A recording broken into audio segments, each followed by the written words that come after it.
Hello guys, my name is Robert Strive. Today I'm going to teach you exactly how to deal with demanding sales managers. Listen, I've made over 100,000 cold calls, taken God knows how many demos. I worked for Cardone's elite sales teams with the most demanding managers in the world. Okay, a little bit more about me, why I'm qualified to talk about this. I've sold solar, roofing door to door. I've had my own marketing company that I sold while I was active duty military. Okay, I had to deal with very demanding people in the military as well, and this is the same way I would deal with people there. On top of that, while doing door to door, been shot at 9 times. That's why I got to go ahead and I'm working remote, and I have more managers now. I've worked many offers and had many demanding managers.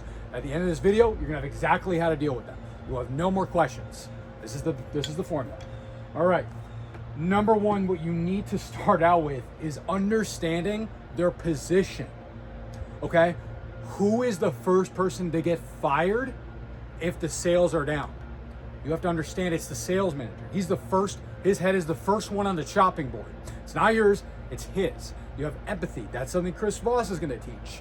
Not sympathy, but empathy is the first level of understanding. It's understanding someone's position, but you're not feeling it. Those are two different things. Okay? Number 2, you need to over communicate with him. Texts, calls, emails, updates. Here's what I'm doing. Here's how I'm improving. Here's why I need your help. Okay? This is exactly what I'm doing. So they know exactly, and you can prove, hey, I'm working as hard as I can. This is how I'm improving my situation. Just take a look at this. Okay? Over communicate. Communicate 10 times more than you think you need to. 10 times more. Number 4, you have to control your ego. Trust me, sales managers are infamous for having the biggest egos in the world. In the world. I cannot think of people with bigger egos, except for salespeople in general. You have ginormous egos. So you need to humble yourself, and it's going to be a lose-lose situation. If you come in there guns blazing, making demands, you need to control your ego. All right? Very important. But at the same time, you need to hold your frame. No weakness. Completely understand. I understand what you're demanding of me. Yes, sir. Understood. Get it done. You got it. Holding my frame. I'm not showing weakness. There's a difference between controlling my ego and holding my frame. So, number 6, you're going to use this framework for every message that you send to them and to anybody that's a higher up in your company. This exact framework, okay? And I learned this. I give credit where credit is due. I learned this from Cardone. I learned this from Brandon Dawson, okay? You're gonna frame it as, here is the problem. Hey, I'm having a problem with the leads. I'm having a problem with closing. I'm having a problem with this, okay? Here is what I tried. I tried 1, 2, 3. I tried A, B, C. Here is me showing effort on what I tried. I made an effort. I am not using you as an easy button. That's where you're putting.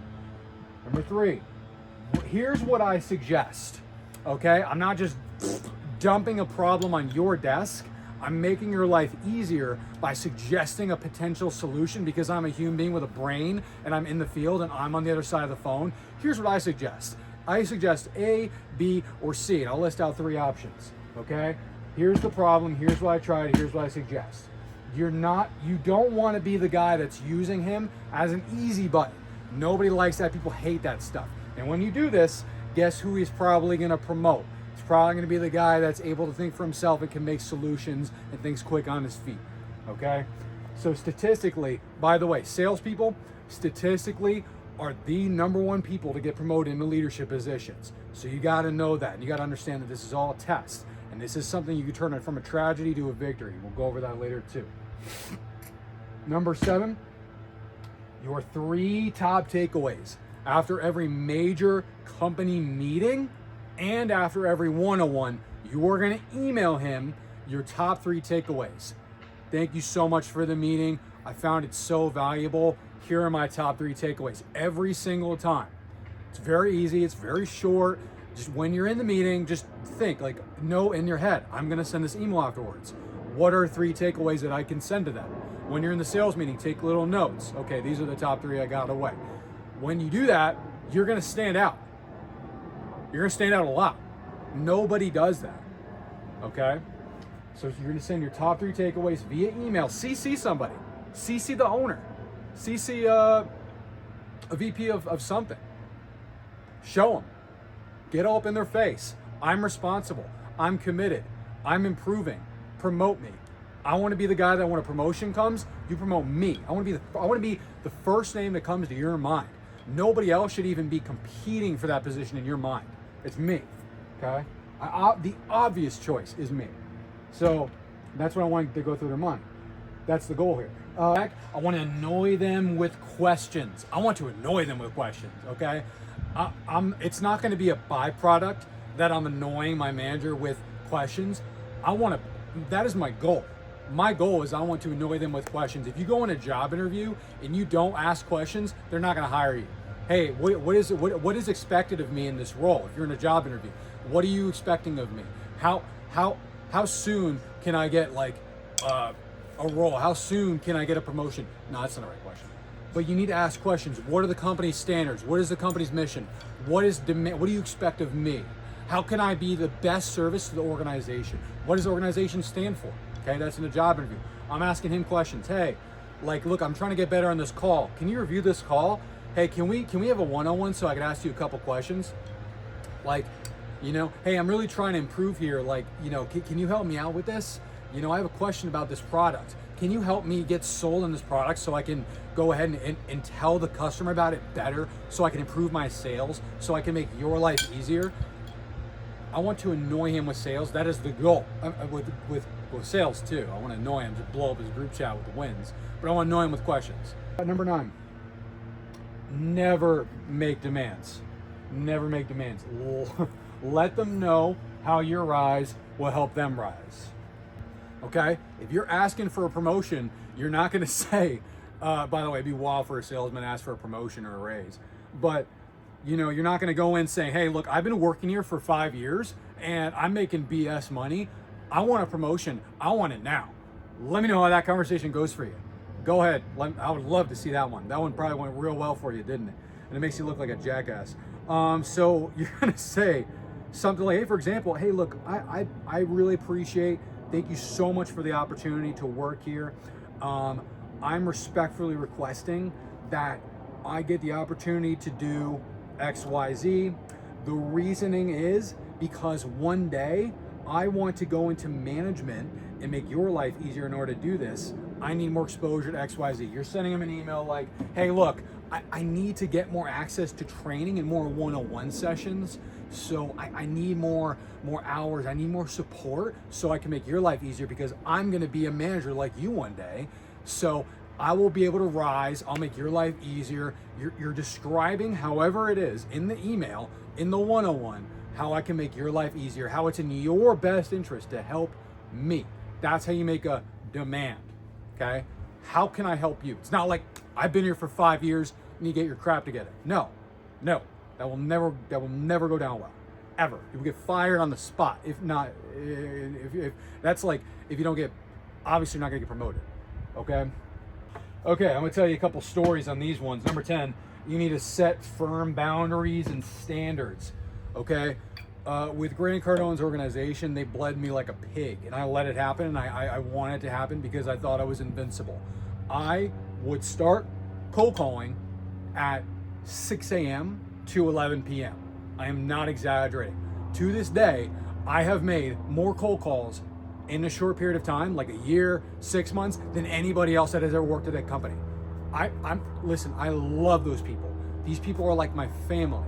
They are my mentors. They have taught me everything I know, but they would say that, like, and I'm not even saying I'm not the best salesman. I am not the best closer. I am not the best cold caller, but I am saying that I put in more physical heart and work than everybody else, and they told me that, and they would admit it. My sales managers would admit it. I've worked so much harder than everybody else.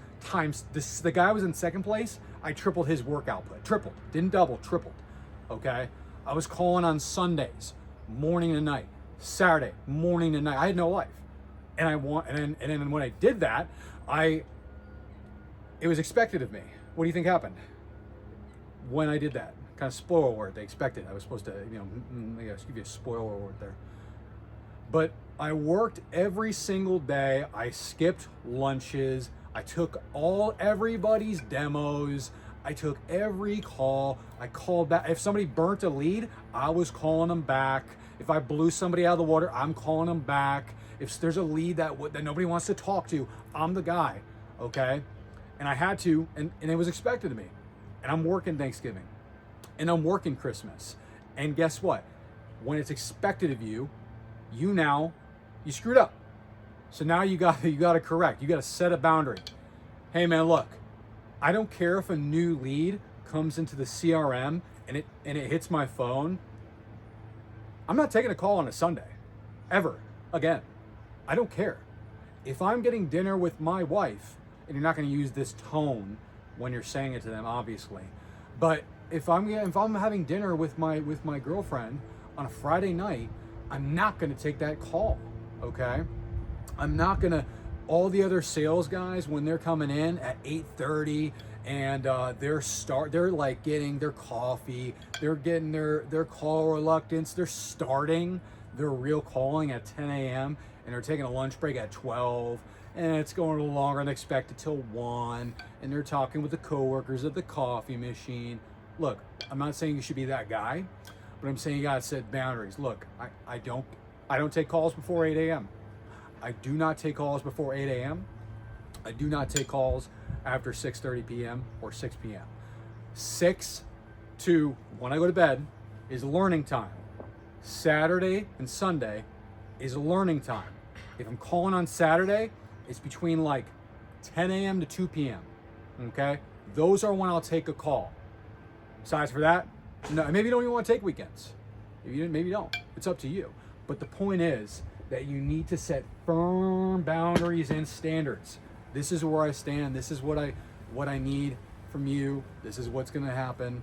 Don't say those words, but you have to set those boundaries. Otherwise, they will milk you like a pig. All right? And then guess what? When you give something to somebody, one time it's a gift. You give it to them multiple times, they're expected of you. Okay? And that's the unfortunate thing about being generous. Here's another story. Make every tragedy into a victory. So Brandon Dawson has a story. Brandon Dawson is the partner of Grant Cardone. He was the founder and 50% partner and managing partner of Cardone Ventures. So he has a story where him and his wife, Natalie Dawson, are at a very expensive steakhouse. And he had just given Natalie Dawson a very expensive purse at the restaurant itself. He gifted her the purse right then and there. And so the purse is worth $50,000. It is a custom-made Italian purse from only one vendor, and the waiter came over and it was giving him some spaghetti. I don't remember if it was spaghetti or if it was candle wax, but he spilt the spaghetti sauce all over this new backpack, completely destroyed it. I think it was candle wax. But the point of it is destroyed the night, destroyed the purse. Immediately, what happened was the waiter or waitress got a hold of management. The management got the owner of the franchise on the phone, and they got this custom purse sent over to Brandon Dawson and his wife by the next morning. Brandon Dawson was baffled. He couldn't even understand it. He was like, dude, how did you do that? That was custom made in Italy. You couldn't buy that anywhere. He's like, I completely understand. I made some calls. We got it delivered to you. Do you know what ended up happening after that? He became his partner. He became his partner in the business. Okay? So that is proof that it's a test. And if you mentally frame it like that, it is that. So every tragedy can be a victory. Okay? So that is what I want to say. We're making a whole series about these videos. If you like this one, please look at this one as well. By the way, thank you so much to my mentors as well for everything you taught me. I would be nothing without you. Seriously. Please subscribe and comment. I will respond to the comments. Thank you guys.